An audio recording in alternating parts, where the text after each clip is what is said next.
কিছু মানুষকে যত ভালোবাসো না কেন, সে কখনোই তোমার আপন হবে না। তুমি জান প্রাণ দিয়ে নিজেকে যদি উৎসর্গ করে দাও, তবুও তার মন পাবে না। কিছু মানুষ আছে তোমাকে প্রথমত এসে এতটা ভালোবাসবে যে তুমি তার প্রেমে অন্ধ হয়ে যাবে। যখন সে বুঝতে পারবে তুমি তার প্রেমে অন্ধ, তাকে ছাড়া বাঁচা অসম্ভব, তখনই সে তোমার বুকে লাথি মারবে। আর এমন জোরে একটা লাথি মারবে যে তোমার বুকের পাঁজর ভেঙে কলিজা অবধি যাইয়ে পৌঁছাবে, যেখানে আর বাঁচা সম্ভব হয় না। আমার প্রিয়জনকে বলতে চাই, আপনারা যতই আমাকে কষ্ট দেন, আমি কখনো কষ্ট মনে করি না, কারণ কষ্ট পেতে পেতে আমি পাথর হয়ে গেছি। আর পাথরের গায়ে মানুষ যতই লাথি দেখ না কেন, সে পাথরের কিছুই যায় আসে না।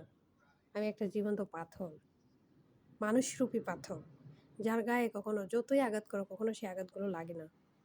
তো আমার প্রিয় মানুষগুলো, তোমরা ভালো থেকো, তোমরা তোমাদের মতো তোমাদের জীবন গুছিয়ে নিও।